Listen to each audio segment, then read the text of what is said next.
Hello, matters. Good day. For today's video, we are going to discuss about equivalent fractions. Let's start.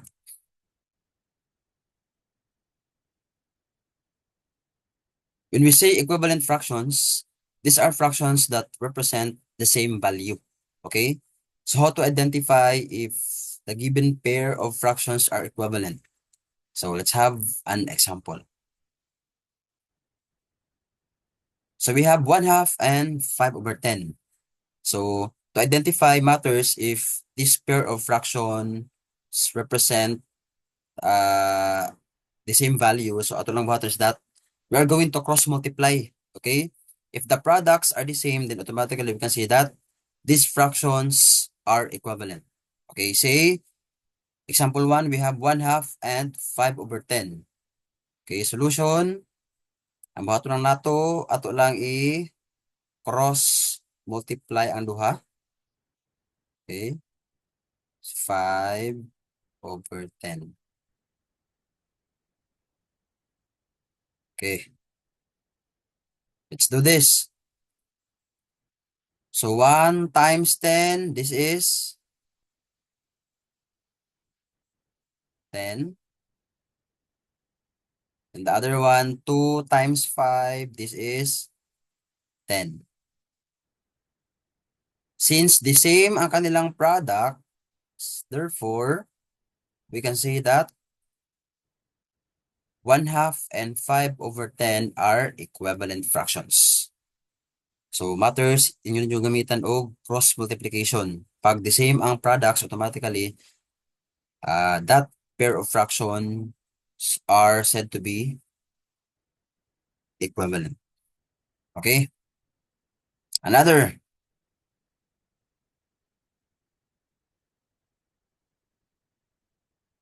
We have 3/4 and 6/8. So, the same process. 3/4. Yung isa naman, we have 6/8. Okay, cross multiply natin. Okay, so ilan yan? 4 times 6, this is 24.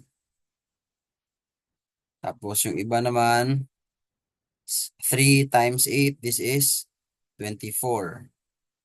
Since the same ang product, therefore, we can say that 3/4 and 6/8 are equivalent fractions.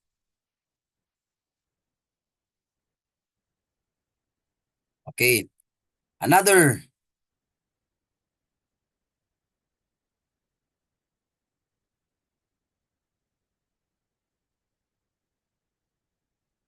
Okay, we have 20/100.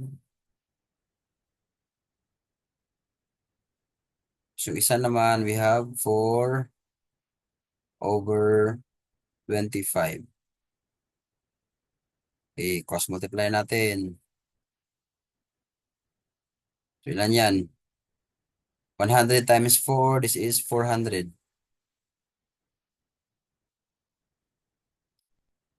Next, 20 times 25, this is how much?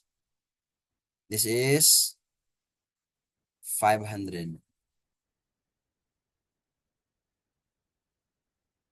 Okay, since ang kanilang products are different, therefore, we can say that 20/100 and 4/25 are not equivalent fractions. Okay. So, di ba madali lang? So, matters, if you like this video, just like and share, and see you sa next video for another lesson. Goodbye and God bless.